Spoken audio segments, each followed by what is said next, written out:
Summer 1945. Princess Feodora of Saxe-Meiningen lay in a Bavarian hospital, her body wasted by years of mental illness and physical decline. Once the granddaughter of an emperor, she had spent decades behind locked doors, forgotten by family and history alike. On August 26th, malnutrition and frailty claimed her. No state funeral, no mourning crowds, only a final note in a medical ledger, closing the life of a royal mind undone.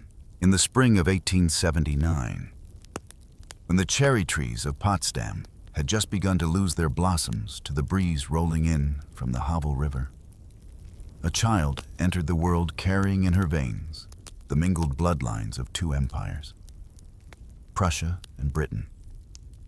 Yet without knowing that those same bloodlines would one day feel like a chain around her neck, tightening with each year.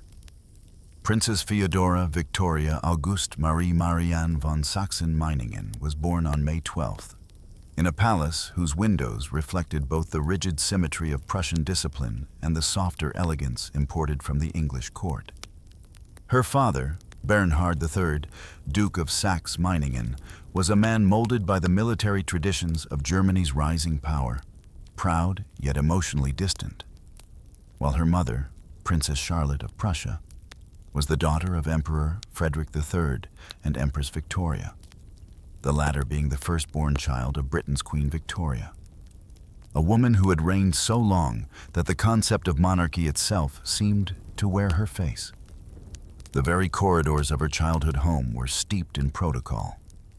From the creak of the polished floors to the chime of the mantel clocks, everything existed in perfect, almost suffocating order.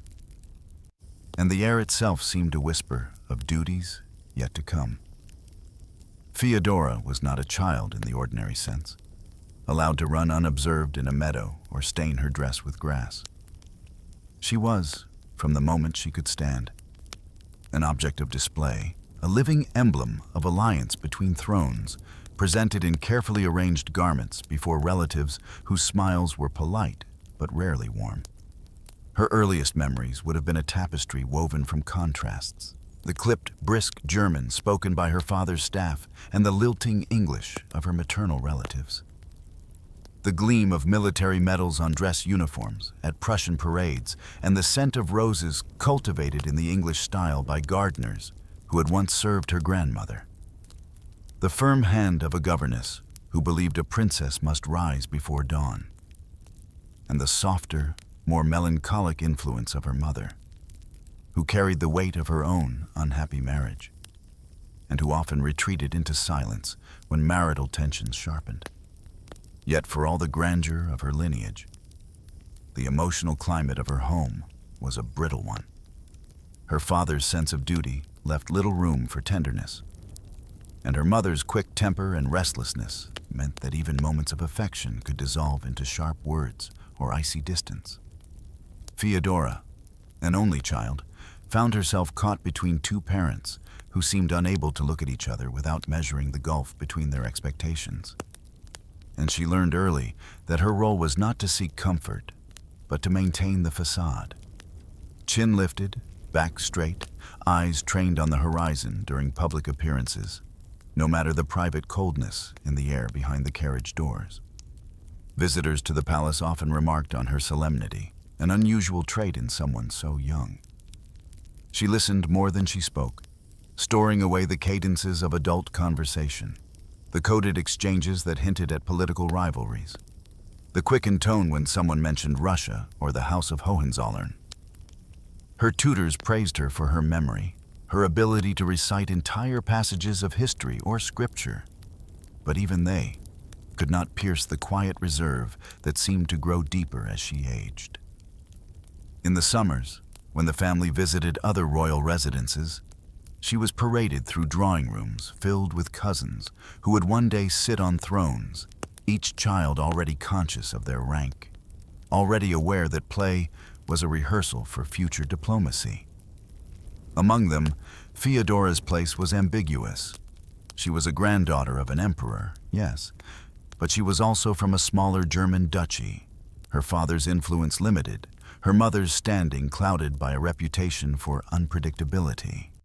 These subtleties, though never spoken aloud to her, were absorbed all the same, forming the invisible architecture of her self-awareness. What she could not have known, what perhaps no one in the family foresaw, was that this web of dynastic connections, so prized by their architects, would one day become irrelevant in the chaos of war and the collapse of monarchies.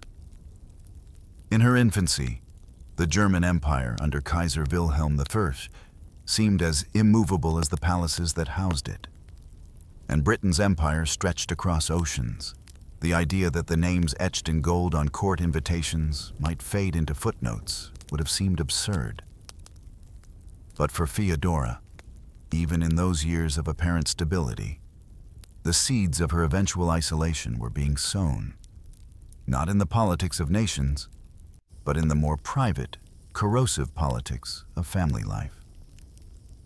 As she grew from child to adolescent, the expectations pressed in more tightly.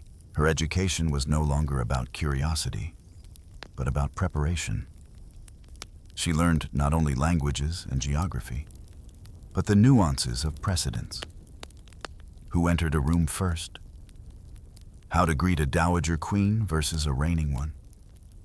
How to stand at the edge of a conversation and appear engaged without intruding. Every gesture was a lesson, every smile a calculated offering to the invisible ledger of reputation. There was no space in this regimen for rebellion, no space to develop the unguarded warmth that might have shielded her later from loneliness. Her mother's volatile temperament sometimes erupted in front of her, leaving Feodora with the uneasy sense that affection could be withdrawn without warning. Her father, meanwhile, retreated into the duties of his station, offering praise for her composure, but little else. In such a climate, the young princess learned to internalize her discomfort, to present an unassailable exterior while the first hairline cracks began to form beneath the surface.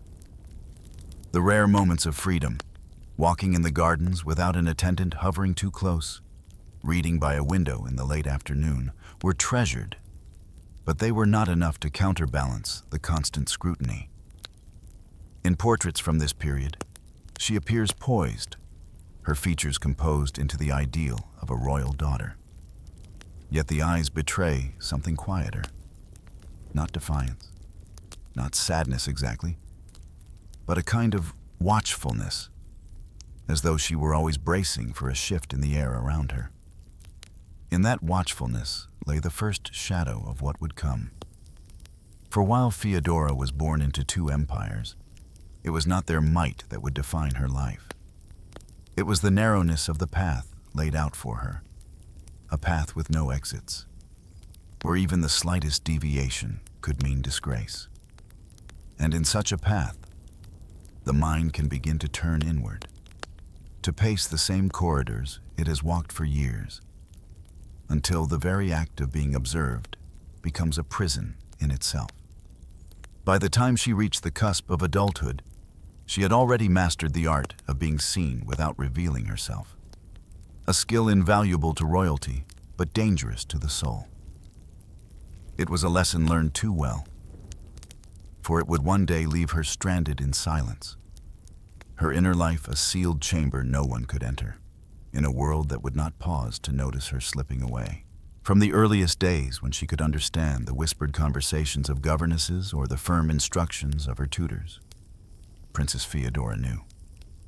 Not in the way a child learns a fact from a book, but in the slow, sinking certainty that comes from living it, that her life would never be her own, that every moment from morning to night would be watched, weighed, and measured against the invisible yet immovable standard of what it meant to be a daughter of two great houses, a living thread in the tapestry of European royalty whose worth would be judged not by personal happiness, but by how seamlessly she could be woven into the pattern designed long before she was born.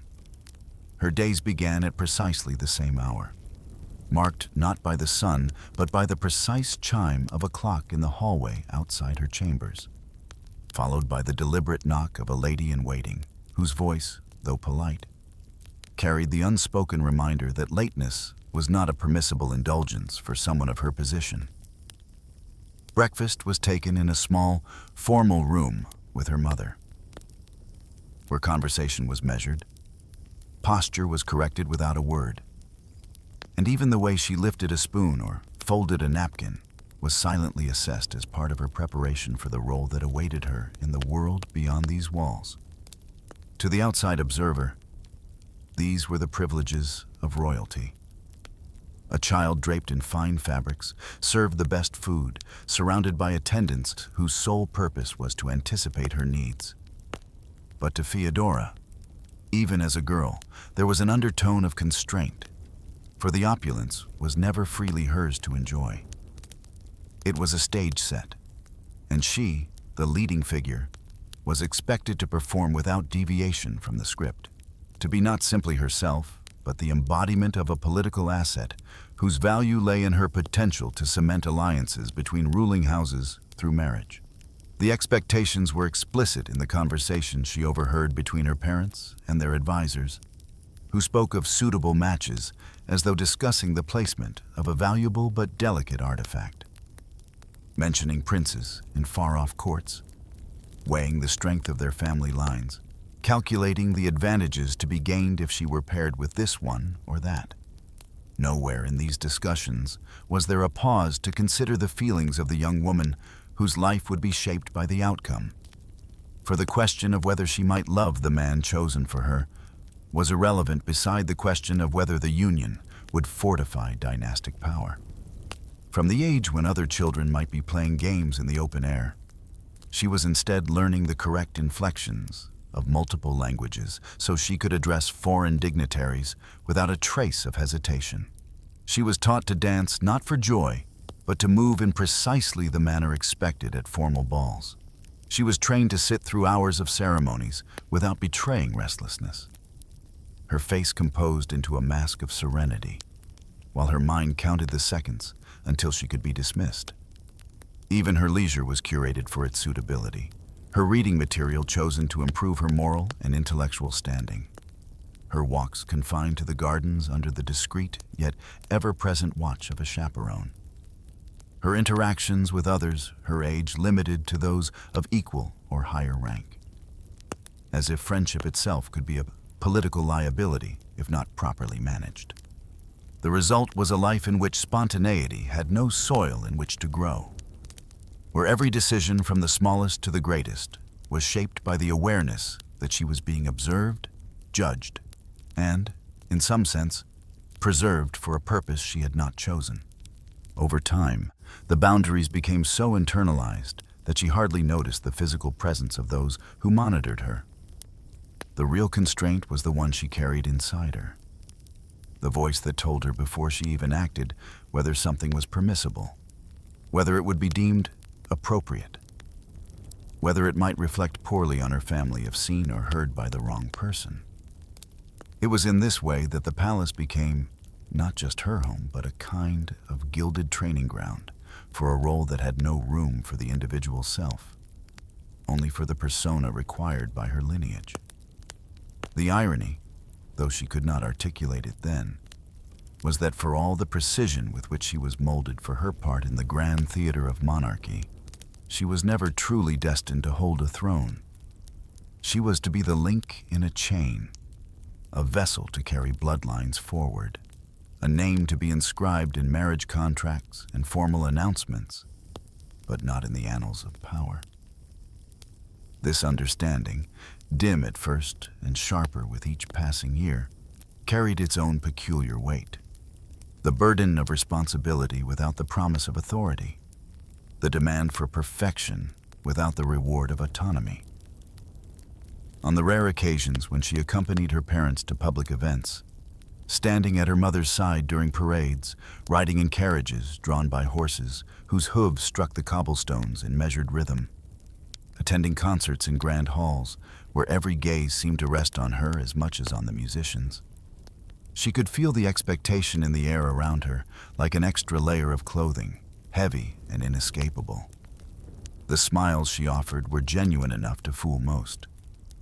But behind them was a mind always calculating, always aware that a wrong glance or misplaced word could be remembered, repeated, and interpreted in ways that would outlast the moment itself. As the years passed and she moved from girlhood into young womanhood, this constant vigilance began to settle into her bones, becoming less a conscious effort than a state of being. She no longer had to remind herself to behave as a princess should. She simply did, because to do otherwise was unimaginable. And yet, beneath the polished exterior, there was a quiet ache. The kind that does not announce itself in sudden pain, but grows in the background like a slow-turning tide, eroding the shoreline of the spirit one grain at a time. This was the unspoken truth of her life in those years. She was surrounded by splendor, yet starved of freedom, prepared for a destiny she could not refuse, yet denied the one thing that might have given it meaning, a sense of ownership over her own choices. The gardens through which she walked were beautiful, but their paths were laid out long before her steps touched them. The rooms she inhabited were grand, but their walls were thick with tradition that kept the world out as surely as it kept her in, and so, while to the outside world, Princess Feodora of Saxe-Meiningen appeared to be living an enviable life, moving with ease between the courtly circles of Berlin and the familial gatherings of her British relatives. The truth was that each of these settings was just another room in the same vast, unchanging house of obligation. She was a young woman, being shaped to fit perfectly into a place that might never feel like her own.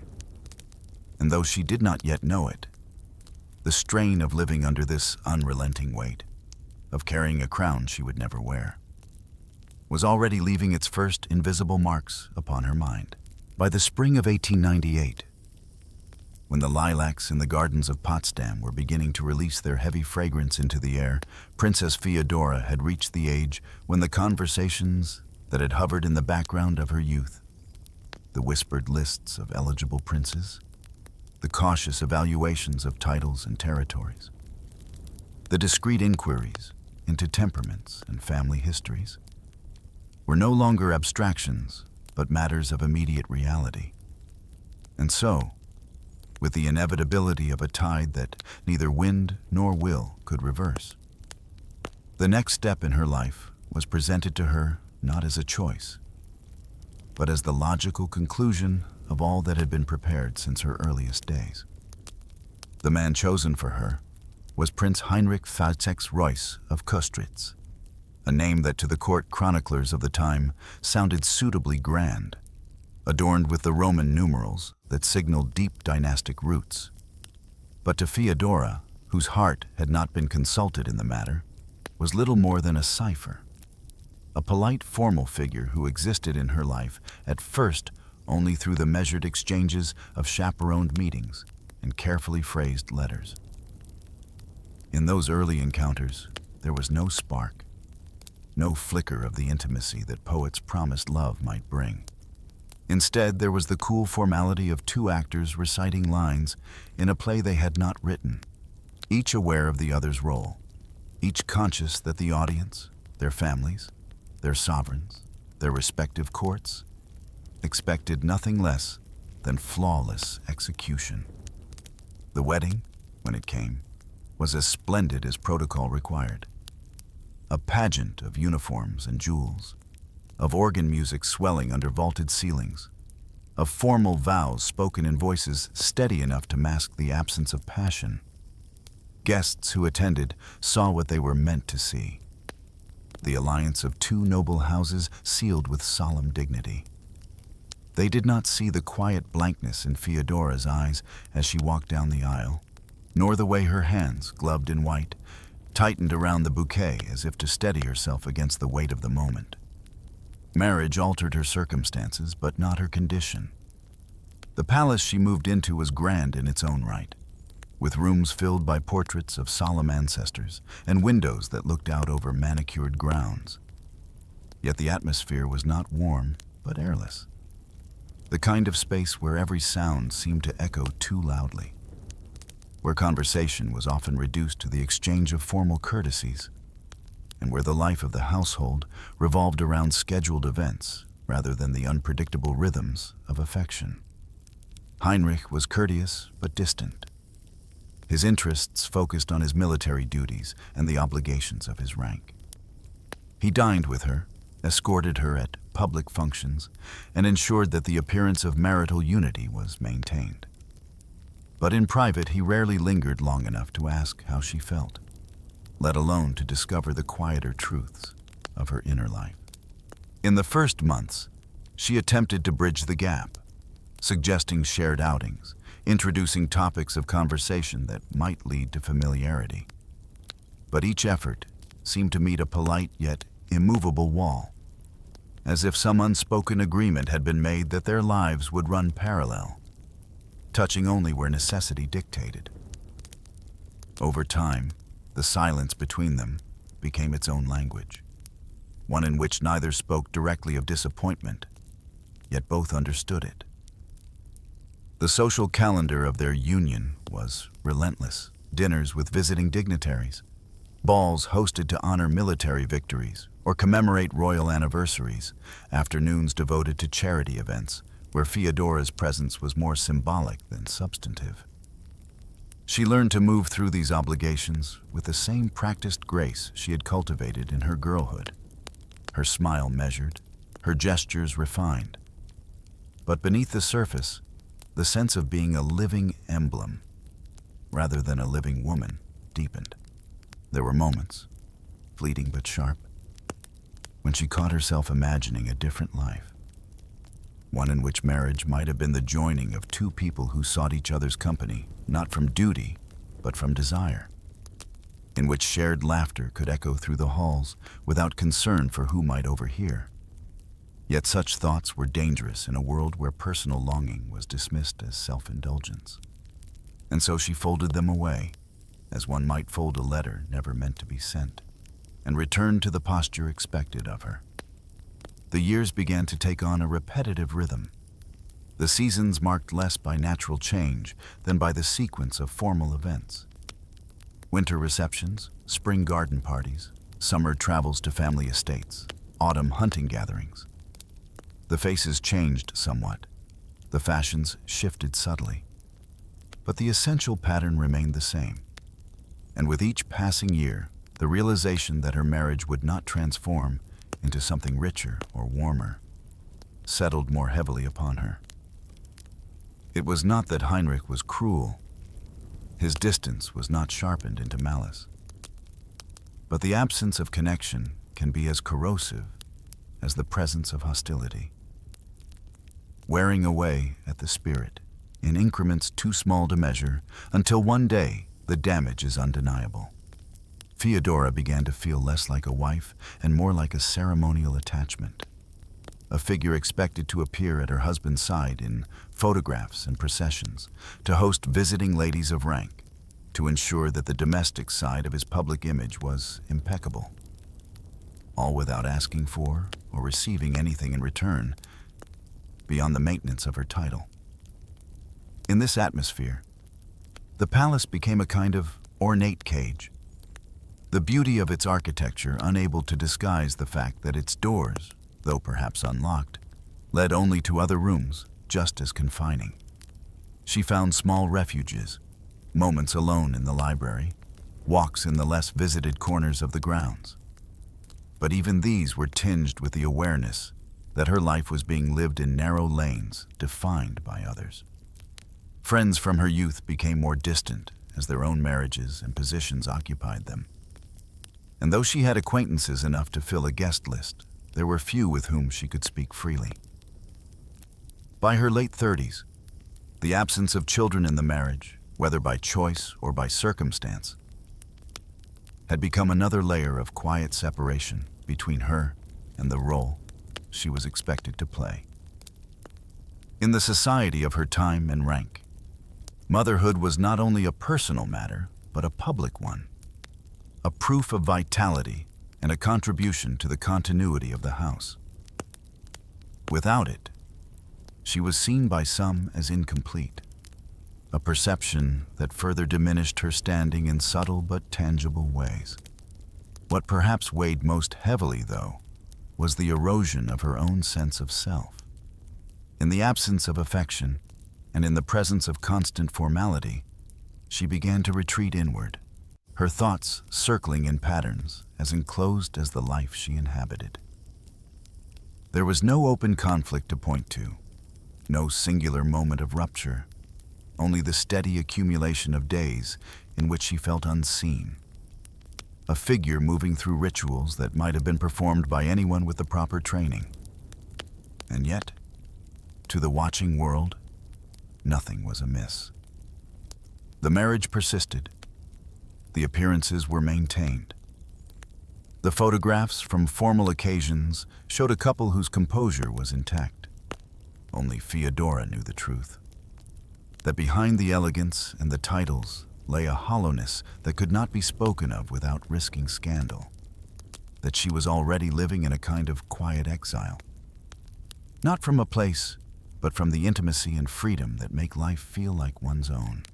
It was in these years, when she should have been at the height of her influence, that the seeds of her later unraveling were planted most deeply, not in the form of sudden shocks or public humiliations, but in the long, slow recognition that she was trapped in a life designed for appearances, bound to a man who did not see her, and that the silence surrounding her was not the restful kind, but the suffocating stillness of a room where no one will ever knock at the door. By the time the year 1923 arrived, Europe was a different place from the one into which Feodora had been born. For the Great War had shattered empires, redrawn borders, and stripped away much of the unshakable prestige that once insulated royal houses from the tremors of public opinion. Yet within the enclosed, self-referential world of aristocratic society, scandal still carried a potency that could wound as deeply as any political upheaval. And when the announcement came that Princess Feodora of Saxe-Meiningen and Prince Heinrich VI Reuss of Kostritz were to divorce after 25 years of marriage, the reaction among their circles was one of sharp, almost theatrical shock, as though the mere severing of this union threatened the structural integrity of the world they inhabited. It was not that anyone had believed the marriage to be a love match. Those close enough to observe its inner workings had long since recognized the cool formality that governed their interactions. But there had been an unspoken agreement, rooted in the old aristocratic code, that such alliances, once formed, endured for life regardless of personal dissatisfaction. To end one was to invite whispers, to signal to the wider world that cracks existed where the public image demanded perfection. And so, when Feodora stepped beyond that code, she not only altered the course of her own life, but, in the eyes of her peers, committed a breach of etiquette so grave that its consequences would ripple far beyond the legal dissolution of the marriage. The months leading to the divorce were conducted under a heavy veil of discretion. Yet discretion in such a world is always porous. Servants overheard fragments of conversation. Letters found their way into the wrong hands, and by the time the proceedings were concluded, the gossip had already outrun the facts, painting the couple in shades chosen not by truth, but by the appetites of those who told the story. To some, Feodora was the aggrieved wife, a woman who had endured years of neglect from a husband more devoted to his military career than to his household. To others, she was a restless, difficult figure, too proud to accept the compromises that royal marriages demanded, her decision to end the union interpreted as a failure of character, rather than a bid for dignity. In the salons of Berlin and the drawing rooms of Dresden, her name became a convenient shorthand for the decline of old-world discipline, a cautionary example cited by matrons to their daughters. Do not be like Feodora. Whatever the troubles of your marriage, endure them, for the alternative is worse. Such pronouncements were offered with the air of moral instruction, but they carried an undercurrent of satisfaction. as though her fall confirmed the superiority of those still safely within the bounds of convention. The newspapers, freed from the wartime restrictions that had once curbed their appetite for royal gossip, seized upon the story with a mix of prurience and mockery. Small caricatures appeared in illustrated weeklies, portraying her as a haughty beauty left adrift without the anchor of her husband's name, while columnists, in tones of false pity, speculated on how she would occupy herself now that she had voluntarily surrendered the protections of her station. The fact that she retained her title by birth was acknowledged, but the subtle implication was that without the role of wife to dignify it, the title was diminished, an ornament without a setting. What made the experience all the more wounding for Feodora was the sudden shift in the behavior of those who had once been her social equals. Invitations that had once arrived as a matter of course now ceased without explanation. Acquaintances who once paused to speak at public events now offered only the briefest nods before turning away. Even family gatherings, though formally open to her, became exercises in endurance, for she could feel the judgment in the measured politeness with which she was received. In a society where appearances were everything, she had become a kind of mirror in which others saw the fragility of their own carefully maintained images, and they preferred to avert their gaze. The physical separation from Heinrich was almost incidental compared to this social exile, for whatever emotional distance had existed between them had long since drained their marriage of intimacy. It was the loss of her place within the intricate, insular network of aristocratic life that struck at the core of her identity. Without the constant reinforcement of that structure, the events, the shared acquaintances, the formal duties, she found herself standing in a space that felt unfamiliar, stripped of the ceremonial scaffolding that had supported her since birth. In private, the divorce brought a peculiar blend of relief and emptiness. The obligations to appear at her husband's side were gone. The need to navigate the subtle coldness of their domestic life lifted. And yet the freedom she might have imagined in her youth did not materialize. In its place was a wide, echoing quiet, the absence of both companionship and purpose, a quiet that did not soothe but unsettled. She had been trained for a life within defined parameters, and now, with those parameters abruptly removed, she was confronted with a vastness she had no map to traverse. Her mother, whose own marriage had been fraught, offered no real comfort, for Charlotte of Prussia's temperament was inclined more toward criticism than consolation. Her father, ever the formal figure, treated the matter with the detachment of one discussing a distant relative, and the few cousins who might have spoken with warmth were themselves navigating the post-war uncertainties that had disrupted so many royal lives. In this vacuum, Feodora was left to interpret her situation through the lens of the public's reaction, and that lens was merciless. The years immediately following the divorce were marked by a gradual withdrawal from the circles that had once defined her. Whether she avoided them by choice or because she was no longer welcome became irrelevant. The effect was the same. She began to live more quietly, attending only those events where her absence would have been remarked upon more than her presence, and spending more time in smaller residences where she might avoid the scrutiny that had grown so exhausting. Yet even in these more private settings, the echo of her altered status followed her.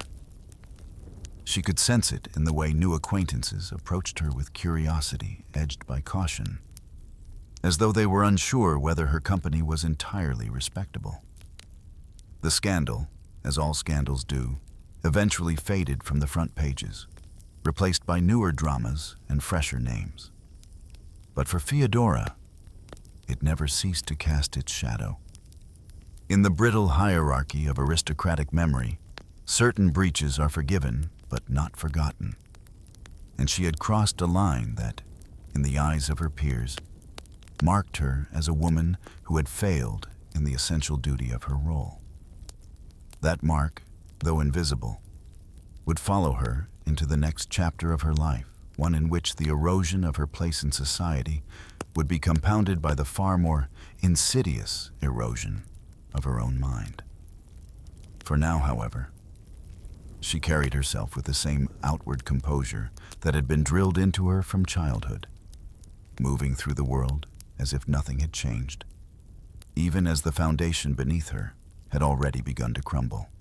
Those who saw her in these years might have remarked on how little she seemed to age, how steady her poise remained, but they could not see the invisible ledger on which the losses were being recorded. Losses not of wealth or title, but of belonging, of certainty, of the belief that the world she inhabited had a place for her in it. And as the distance between the life she had been born to and the life she now lived widened, the silence in which she moved began to take on a different quality. Not the silence of discretion, which she had mastered long ago, but the silence of someone already half forgotten, moving through rooms where her name was spoken less and less, as if erasure had already begun.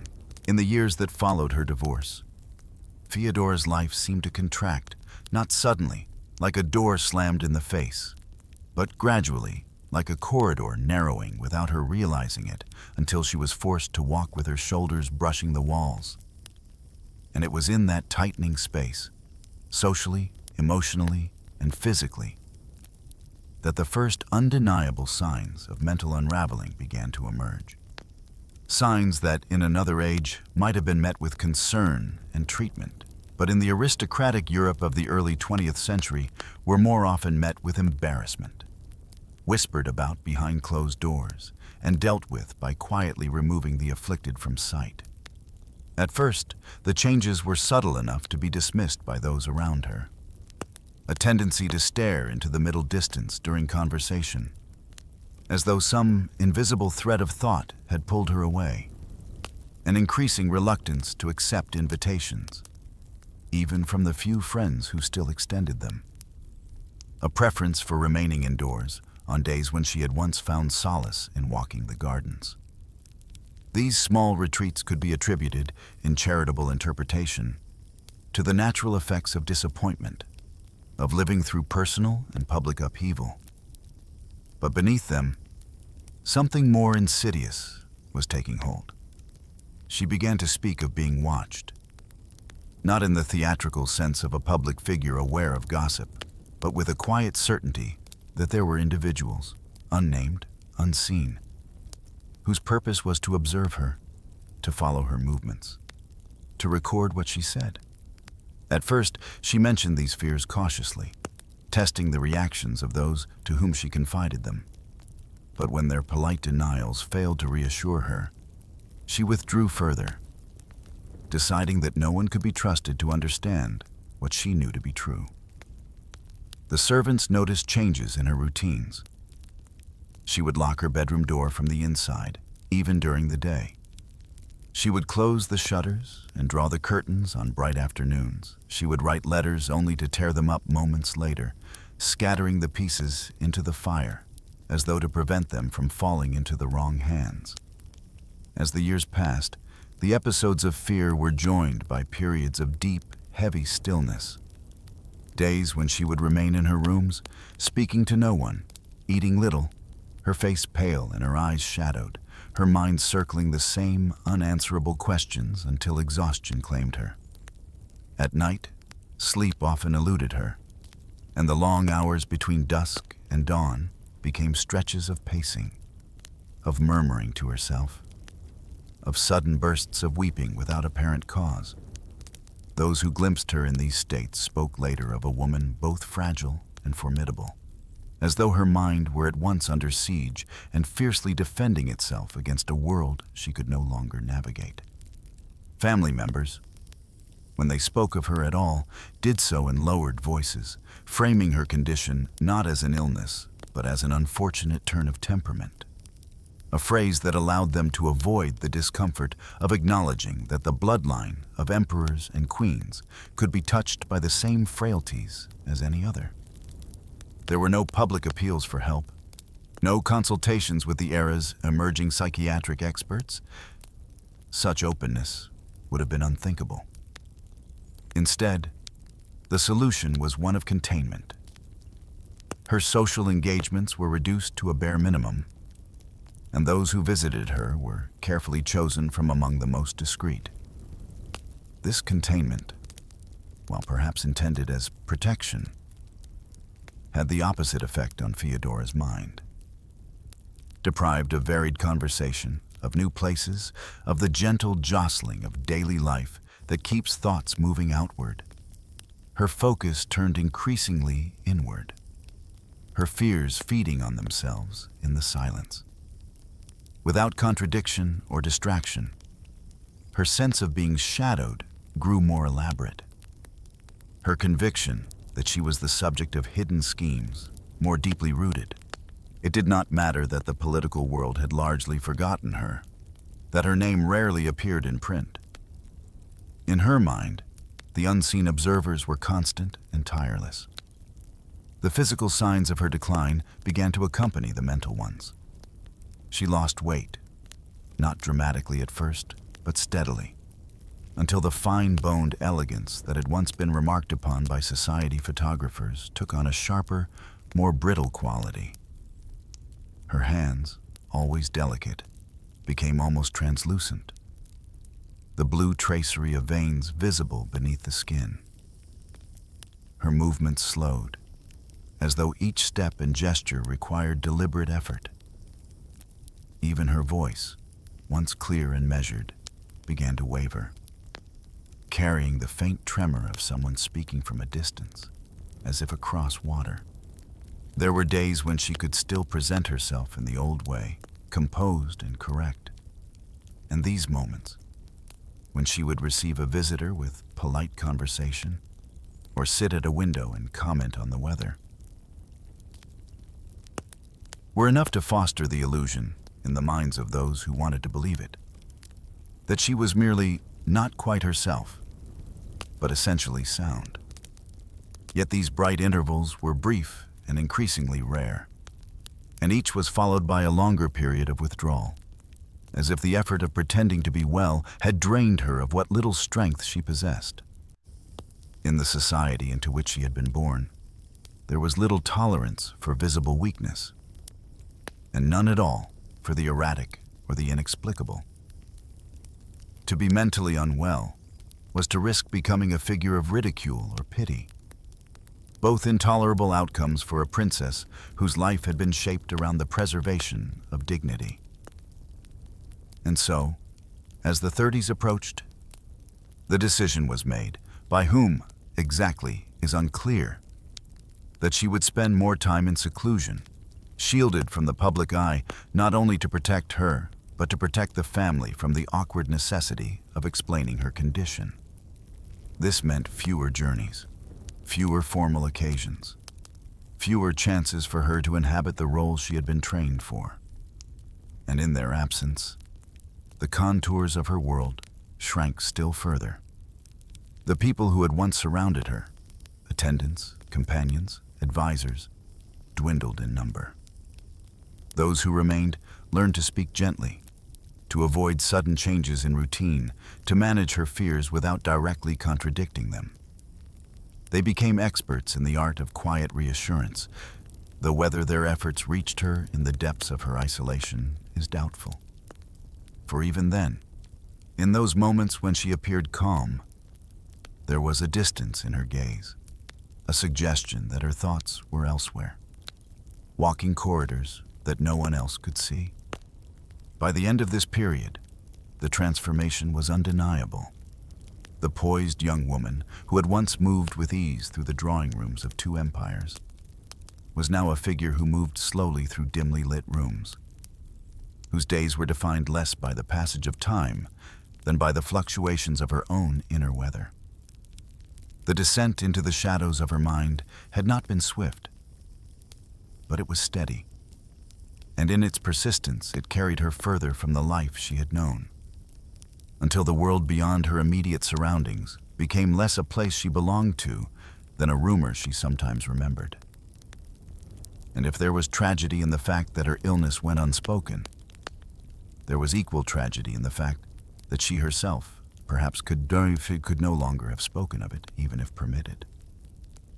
For the deeper she sank into her own thoughts, the more difficult it became to translate them into words that others could understand. And so the silence, always a presence in her life, became absolute, an unbroken companion that neither judged nor comforted, only enclosed. In that silence, she lived. And in that silence, the woman who had once been a granddaughter of an empire began, piece by piece, to vanish. By the time the decision was made to move Princess Feodora into a psychiatric institution, it was not announced with the kind of public notice that might have accompanied a royal relocation to a summer residence, nor even with the quiet dignity of a family member withdrawing from public life for reasons of health. Rather, it was handled in the discreet, almost furtive manner reserved for matters that those in power preferred not to acknowledge. A process designed to be as invisible as possible to the outside world.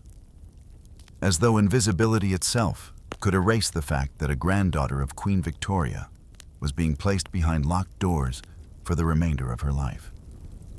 The building in which she was housed was not the bleak, crumbling asylum of Gothic imagination, but its pale walls and carefully maintained corridors could not disguise the fact that it was a place designed less for healing than for containment. A place where the hours were regimented, where the sound of keys turning in locks punctuated the day, and where the windows, though large enough to let in light, did not open far enough to allow escape. Not that escape was necessarily on her mind in any tangible way, for her world by then had contracted so fully that the boundaries of the institution seemed almost like an extension of the narrowing boundaries of her own thoughts. Her days followed a rhythm that was both predictable and airless. The mornings began with the clatter of a breakfast tray placed just inside her door. The food always served lukewarm, the tea often cooling too quickly in the drafty hallways before it reached her. Attendants would visit to ensure she had eaten enough. Their voices soft and practiced in the manner of people trained to avoid sudden agitation. Sometimes she would speak, offering fragments of conversation about matters long past. Childhood summers in Potsdam, the particular sound of carriage wheels on palace gravel. But just as often, she would sit in silence, gazing not at her visitors, but at some point beyond them, as though the room itself was merely a thin veil between her and another reality entirely. In the afternoons, she was sometimes encouraged to join the other patients in the common room, a space filled with the quiet shuffle of slippers on polished floors and the low murmur of conversations that rarely seemed to connect.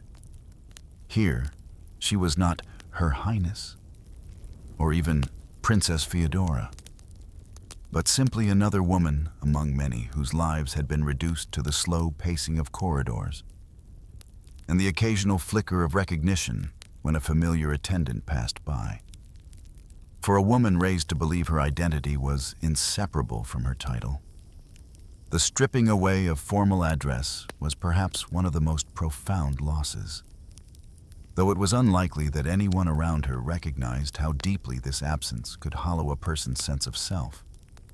Family visits were infrequent, sometimes months apart, and when they occurred, they were often awkward, formal affairs in which polite concern masked an undercurrent of unease. Relatives spoke to her as though speaking into a fog, unsure whether their words reached her fully. She, in turn, might respond with an unexpected clarity on one visit, recounting some detail of court life from decades earlier with perfect recall, only to lapse into long silences on the next, as if retreating again into the private chambers of her mind. Over the years, these visits diminished, not necessarily because of malice, but because the routines of the outside world have little patience for the slow, unchanging sameness of life inside an institution.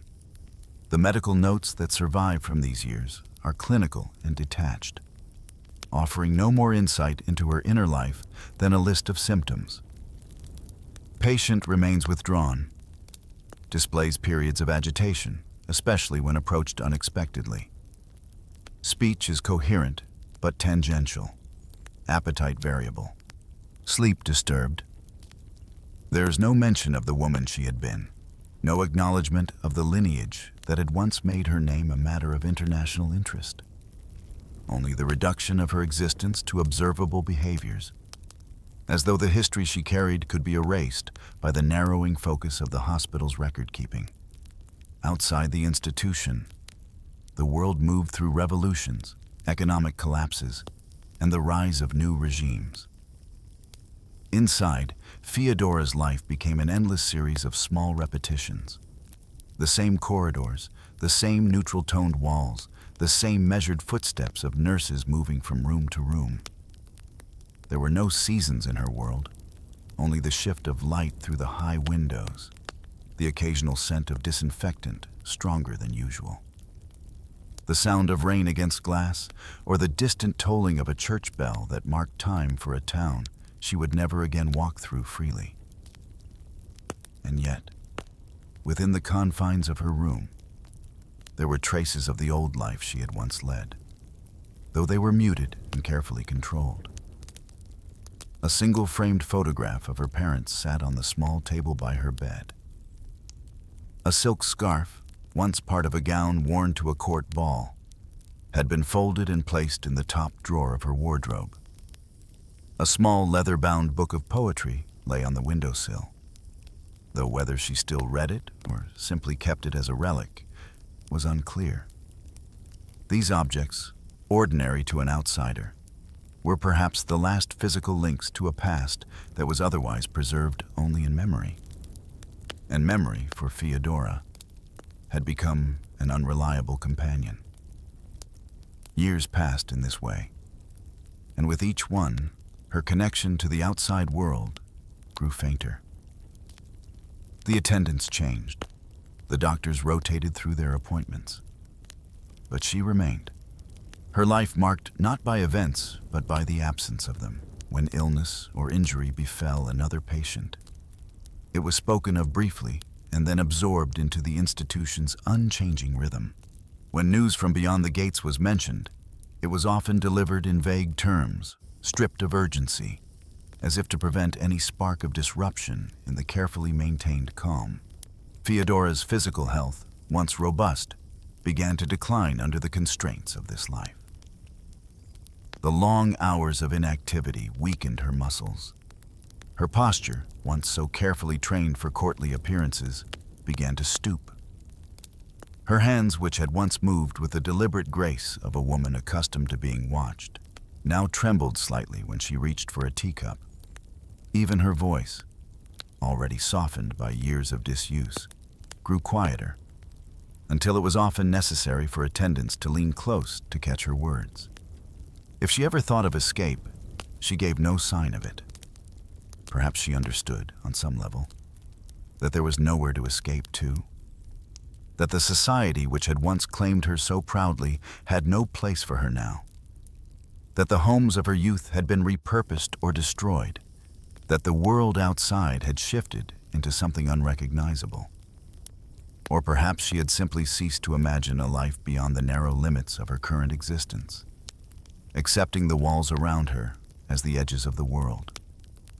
By the later years of her confinement, the number of visitors had dwindled to almost none.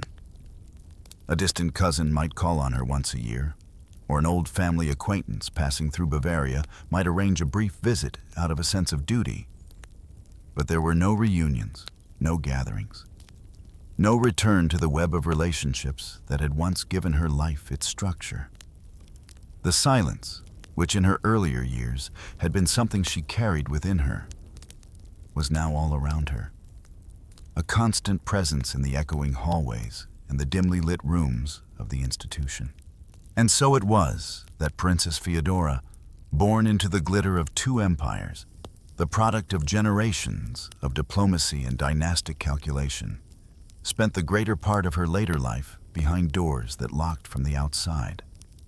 Her world reduced to a handful of rooms, a handful of routines. and the handful of memories she could still call her own. In the end, it was not the drama of a single catastrophic event that defined this chapter of her life, but the slow, quiet accumulation of days in which nothing changed. And in that unchanging stillness, the woman she had once been receded further and further, until she existed only as a figure in the minds of those who remembered her. And even there, she was fading. When the first rumors of war began to drift through the narrow channels of the institution, scraps of overheard conversation between orderlies, half-read headlines from discarded newspapers, the tense undercurrent in the voices of visiting relatives, Feodora might not have fully grasped the scale of what was coming. But the atmosphere around her began to change in ways even the most withdrawn mind could register. And though she had long since retreated from the rhythms of the outside world, the slow, relentless approach of the Second World War seeped into the hospital's walls like a winter draft that no amount of sealing could keep out. At first, the changes were subtle, the sort that could be explained away as temporary inconveniences. The bread on her breakfast tray arriving in thinner slices than before. The tea sometimes replaced by a weak herbal infusion. The occasional absence of familiar attendants whose names she could still recall when her mind was clear enough. But as the months passed and the war moved from talk to action, the adjustments became more visible, more tangible, more impossible to ignore. Supplies that had once been taken for granted, fresh linens, sugar, proper soap, were suddenly scarce, and the staff spoke more often of rationing, of needing to make do with what they had, their voices carrying a quiet edge of worry even when they smiled. The soundscape of her days altered too. The steady, predictable noises of the hospital, the creak of trolleys in the hallways, the muffled exchange of voices between nurses, were now punctuated by the distant hum of aircraft passing overhead, by the low, almost physical vibration of far-off explosions that seemed to press against the glass of the windows before fading into silence again. Sometimes, when the war came closer, the sirens would sound, long rising wails that cut through the air with such sharpness that even the most withdrawn patients would lift their heads, startled. The attendants would shepherd them into safer rooms, away from the windows, speaking in brisk, practical tones that betrayed nothing of their own fear. For Feodora, whose mind had long been clouded by the shadows of paranoia, the war must have been both a confirmation and a distortion of her private terrors. Where once her fears of being watched or followed had been met with gentle contradiction, now the entire world outside seemed to be watching and following everyone. And the presence of uniforms, checkpoints, and guarded doors was no longer a symptom of delusion, but an undeniable fact of daily life. Yet if these realities validated her sense of danger, they also overwhelmed it. For the scale of the conflict was beyond anything her inner narratives had prepared her to contain. The war touched the institution not only in sound and scarcity, but in the movement of people. Some of the younger male staff were called up for military service, their places filled by older men or women who learned their duties quickly, but without the quiet familiarity that long-term attendants had developed.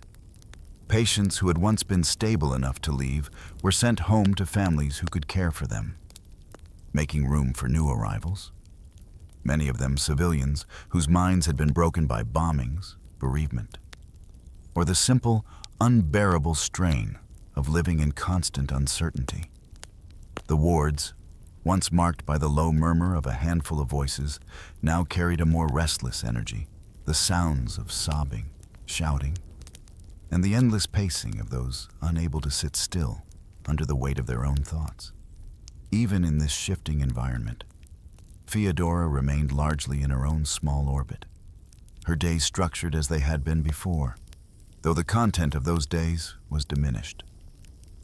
Meals were smaller and less frequent, the once occasional shortages now a daily reality. Clothing wore thin without replacement. Medicines, when they could be obtained at all, were often of inferior quality and their effects uncertain. Her physical frailty deepened. Her shoulders narrower, her cheeks hollowed.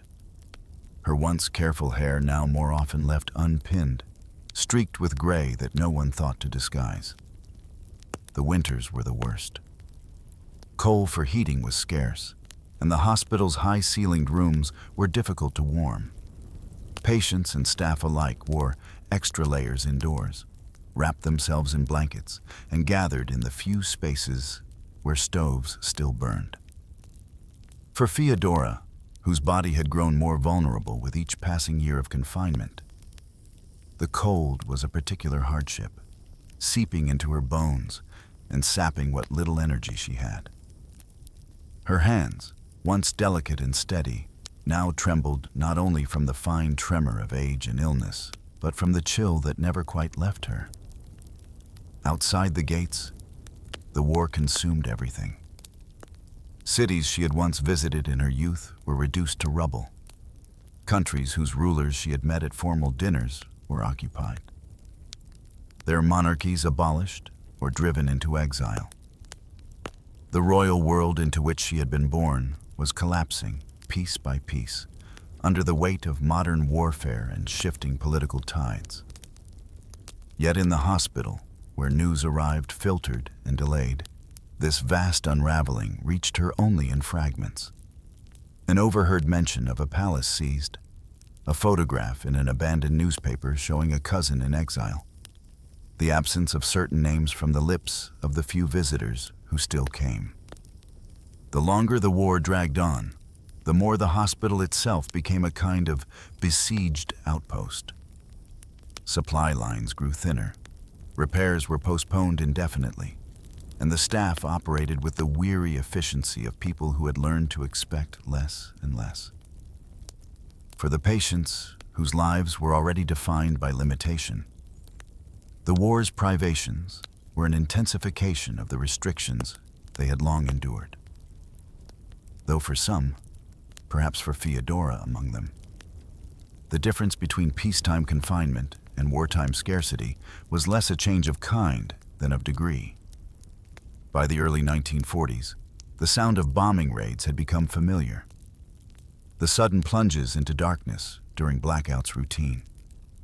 On nights when the sirens wailed, the patients would be moved into the deepest parts of the building, huddled together under blankets while the staff tried to keep them calm. For Feodora, who no longer reacted with outward alarm to much of anything, these nights may have been little different from the others. Another stretch of time to be endured, another series of footsteps in corridors she did not recognize. And yet, the war was wearing her down in ways both visible and invisible. Malnutrition, already a threat in the rationed years, began to erode her strength. Infections lingered longer in her frail body. Her movements slowed further, her silences deepened. Though she rarely spoke of the war directly, there were moments when her eyes, dulled by years of illness, seemed to focus sharply on the distant rumble of artillery or the low drone of aircraft, as though some part of her, long buried, still recognized the enormity of what was happening beyond the walls. By the final years of the conflict, the hospital was a place of endurance rather than recovery, its mission reduced to keeping its residents alive in conditions that grew more precarious by the month. For Feodora, whose life had already been reduced to the barest essentials of survival, food, shelter, the occasional human voice, there was perhaps a grim symmetry in this. The world outside had come to resemble, in its deprivation and fear, the narrow, controlled world in which she had lived for decades. When victory was finally declared in Europe, it was marked within the hospital not by celebration, but by a weary, cautious relief that the bombing might stop, that supplies might one day improve, that the long strain of constant vigilance could ease. For Feodora, the war's end did not bring liberation or even noticeable change. The gates remained locked, the routines unaltered, the days as quiet as before. And yet the war had left its mark upon her, not in the way it had marked soldiers or civilians on the outside, but in the quieter, more cumulative way of a long illness made harsher by hunger, by cold, and by the knowledge, however dim, that the world she had once known had vanished entirely, leaving her behind in a place where even survival carried no promise of return. When the first rumors of war began to drift through the narrow channels of the institution, scraps of overheard conversation between orderlies, half-read headlines from discarded newspapers, the tense undercurrent in the voices of visiting relatives, Feodora might not have fully grasped the scale of what was coming. But the atmosphere around her began to change in ways even the most withdrawn mind could register. And though she had long since retreated from the rhythms of the outside world, the slow, relentless approach of the Second World War seeped into the hospital's walls like a winter draft that no amount of sealing could keep out. At first, the changes were subtle, the sort that could be explained away as temporary inconveniences. The bread on her breakfast tray arriving in thinner slices than before. The tea sometimes replaced by a weak herbal infusion. The occasional absence of familiar attendants whose names she could still recall when her mind was clear enough. But as the months passed and the war moved from talk to action, the adjustments became more visible, more tangible, more impossible to ignore.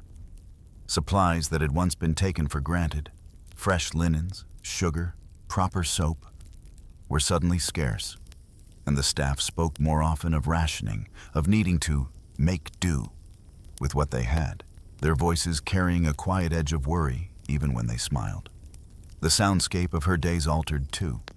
The steady, predictable noises of the hospital, the creak of trolleys in the hallways, the muffled exchange of voices between nurses, were now punctuated by the distant hum of aircraft passing overhead, by the low, almost physical vibration of far-off explosions that seemed to press against the glass of the windows before fading into silence again. Sometimes, when the war came closer, the sirens would sound, long rising wails that cut through the air with such sharpness that even the most withdrawn patients would lift their heads, startled.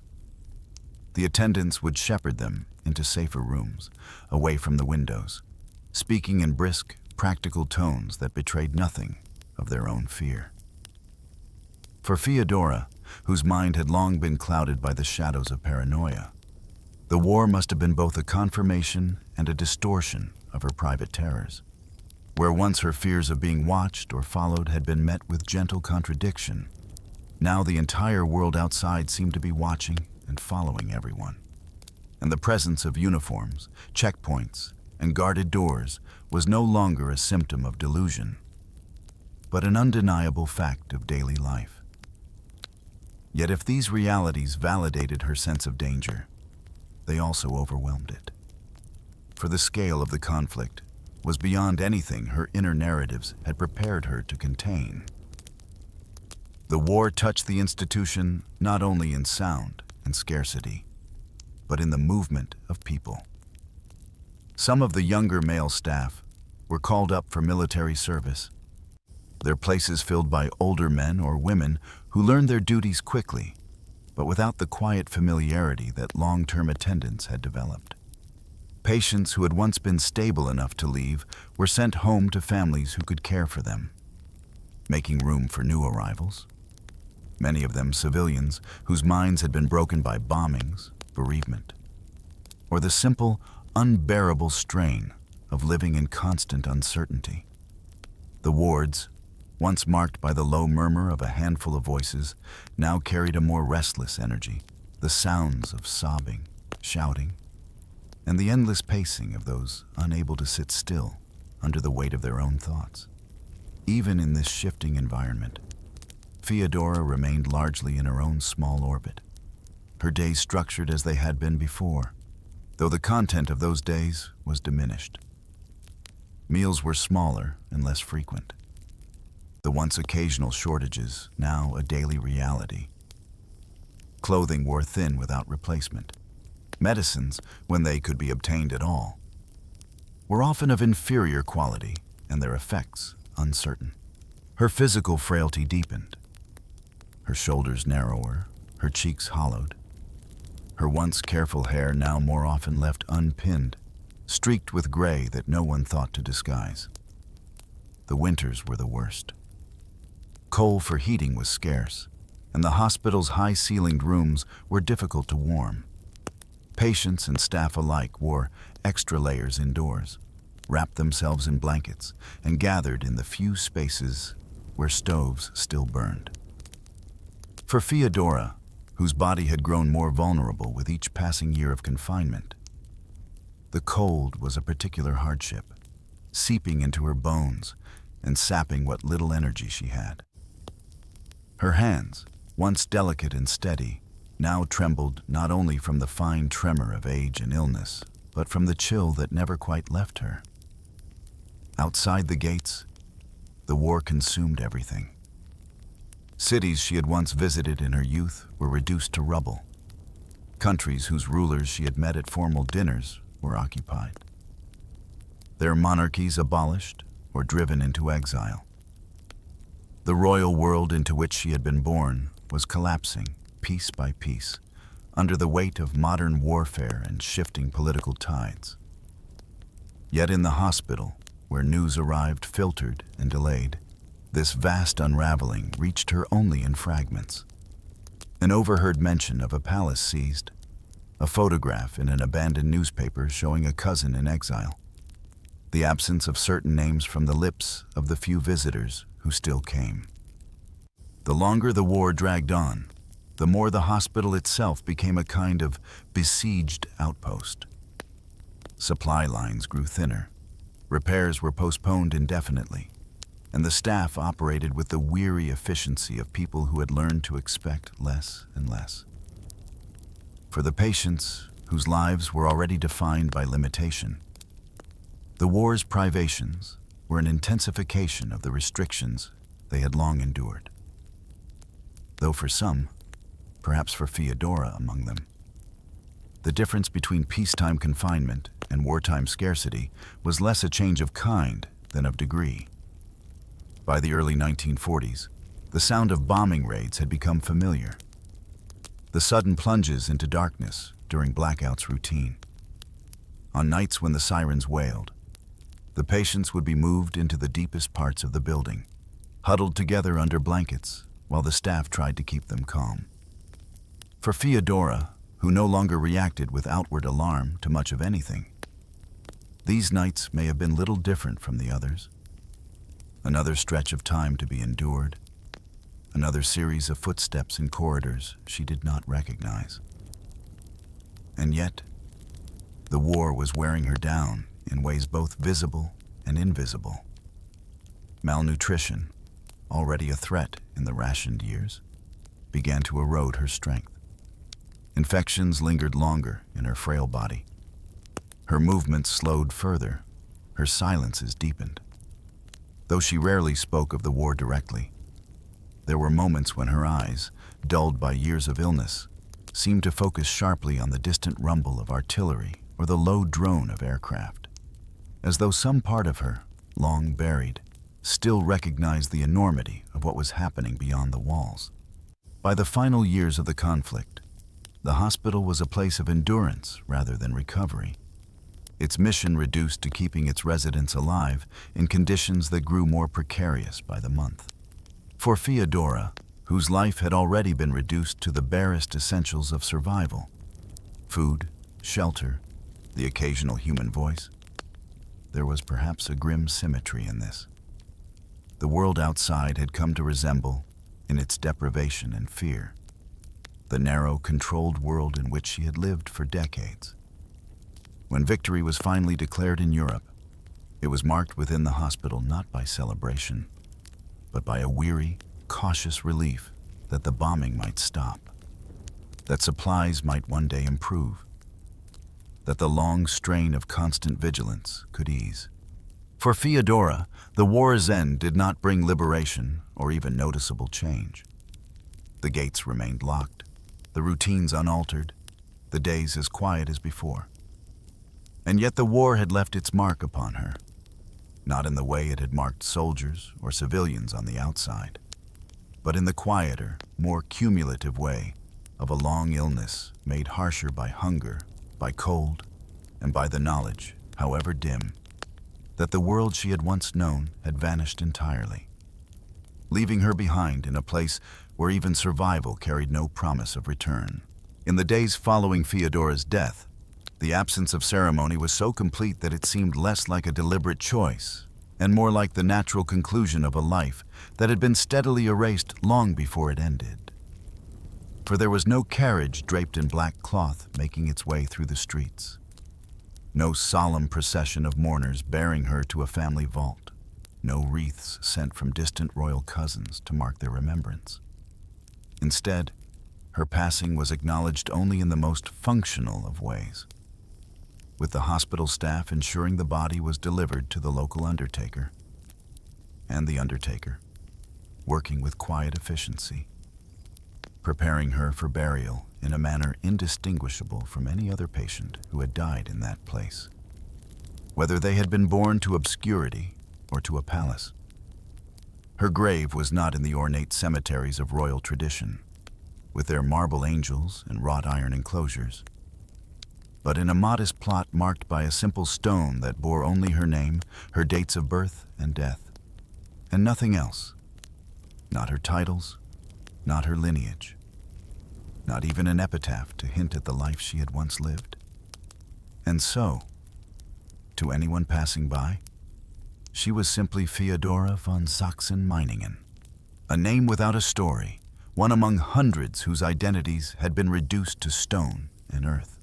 This anonymity, whether intentional or the result of circumstance, ensured that her resting place would never become a site of pilgrimage, never be the subject of careful upkeep by a loyal court, never be woven into the narrative of royal heritage that so often preserves even the most troubled members of a dynasty. In the weeks that followed, no official statement was issued by the remnants of her family. The war had left every royal house in Europe preoccupied with its own survival.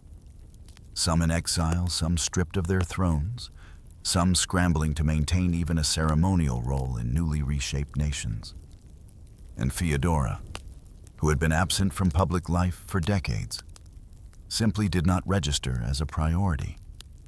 To acknowledge her death publicly would require acknowledging the years she had spent in institutional care. And in the rigid codes of aristocratic discretion, such an admission would only invite speculation about weakness, instability, or shame within the bloodline. Silence, therefore, was the easiest course, and so silence was what she received.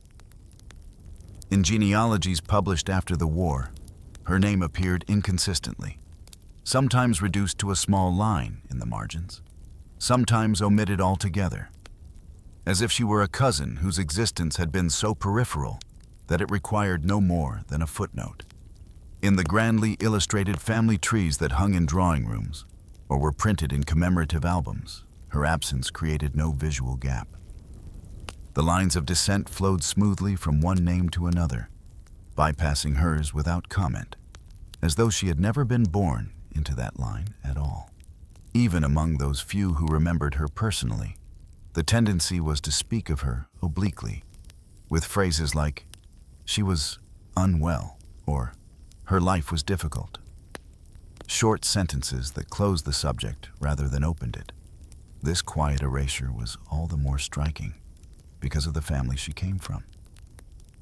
In the late 19th century, the grandchildren of Queen Victoria were scattered across Europe's thrones and princely houses, their portraits exchanged as diplomatic gifts, their weddings chronicled in lavish detail by the press, their names invoked as symbols of stability and dynastic continuity. For Feodora to be part of that generation, yet to vanish so completely from its collective memory, was to illustrate in the starkest possible terms how fragile even royal visibility could be, how easily a person could be swept out of history if their life failed to fit the narratives their family wished to maintain. Her story was not one of scandal so lurid that it demanded suppression. It was rather the kind of slow, quiet tragedy that is easiest to forget. No dramatic trial, no exile in a far-off land, no act of political betrayal, but simply a long descent into illness, a retreat behind walls, and a death that coincided with a world too busy rebuilding itself to look back. And because there was nothing in her later years that could be framed as noble sacrifice or triumphant recovery, there was no incentive for anyone to preserve her memory in the way that royal families sometimes do for their troubled members, recasting them as misunderstood or ahead of their time. Even her possessions, which might have served as physical reminders of her existence, were dispersed without ceremony. A few items were retained by distant relatives, perhaps a piece of jewelry, a photograph, a letter. But most were lost in the slow dissolution of her estate, sold quietly or discarded as the practical business of post-war life took precedence over the preservation of a forgotten princess's belongings. The silk gowns and court dresses of her youth had long since gone out of fashion. The carefully composed portraits that once hung in formal rooms were removed to make space for newer generations. The mementos of her early life became curiosities with no one left to explain their significance. In this way, the erasure of Feodora's presence was both active and passive. Active in the decisions not to speak of her, not to include her in official narratives, not to mark her passing with public acknowledgement. Passive in the simple fading of memory that occurs when a person has been absent from public life for so long that even those who might once have cared have themselves passed on. Within a single generation, she had moved from being a known figure in Europe's interconnected royal circles to being a name without context, and from there, in many minds, to nothing at all. It is tempting to imagine that somewhere, perhaps in a dusty box in an attic or in the pages of a diary kept by an old family friend, there exists a record of her as she truly was. A small collection of details that might restore the shape of her life to something more than the bare facts of birth and death. But even if such fragments survive, they are unlikely to alter the reality of her legacy as it stands. A life that began in the blaze of royal connection and ended in the dim anonymity of a neglected grave. The final cruelty of this erasure is that it was not born of hatred or malice, but of indifference, a collective turning away from what was uncomfortable or inconvenient to remember. To speak of Feodora would have been to confront the fragility of the mind, the failure of dynastic duty, the limitations of status as a safeguard against suffering. In forgetting her, the family and the world could avoid those reminders, could maintain the fiction that birth into privilege was an unassailable protection, could keep the myth intact at the cost of truth. And so the years moved on without her, and her name, when it appeared at all, was a curiosity for genealogists or a footnote in lists of Queen Victoria's descendants, unaccompanied by the texture of her experience, unlit by the flicker of her voice or the detail of her expression. She had been, once, a daughter, a wife, a princess. She had walked through palace gardens, sat at tables set for state dinners, stood in rooms where the fate of nations was discussed. But by the mid-20th century, all of that had been reduced to silence. In that silence, she was erased. And in that erasure, the last traces of the life she had lived were left to fade, unmarked, into the long, impersonal sweep of history. The story of Princess Feodora of Saxe-Meiningen is not the kind of history that finds its way into school textbooks or commemorative anniversaries, for there is no battle here to celebrate, no political achievement to analyze, no dramatic martyrdom to admire. Instead, there is a quieter truth, one that unfolds not in the glare of public life, but in the dim, slow years behind closed doors. about how even those born into the highest privilege can be brought low by the twin forces of human frailty and collective forgetting. She was a granddaughter of Queen Victoria, born into a world where her very existence was meant to be a symbol of dynastic strength, where every gesture and decision was shaped by the idea that royalty stood above the uncertainties and weaknesses that afflicted ordinary lives. Yet her descent into mental illness and her decades of confinement reveal something fundamentally human that titles and bloodlines cannot protect against. The vulnerability of the mind when isolated, unloved, and left without purpose. Her erasure from memory was not an accident, nor was it the result of an overt act of cruelty. It was the slow, deliberate choice of a society that preferred to look away from what it did not wish to understand. In her lifetime, the stigma surrounding mental illness was so deep that it was easier for her family to lock her away and never speak of her again than to face the discomfort of acknowledging that such suffering could exist within their own ranks. In the decades after her death, this silence became self-perpetuating. The less she was remembered, the easier it was to pretend she had never been there at all.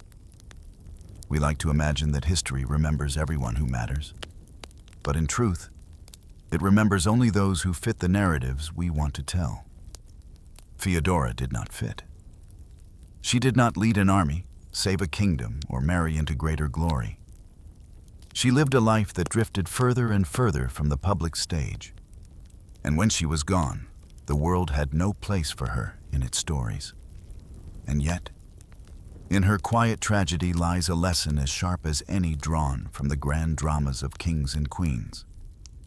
That the worth of a life cannot be measured solely by what is visible, and that the silence surrounding the forgotten can speak as powerfully as the speeches given for the celebrated. When we remember Feodora, we remember not only a princess who was lost to the shadows of her own mind, but also the countless others, royal and common alike, who lived and died in similar obscurity, their struggles unrecorded, their humanity overlooked.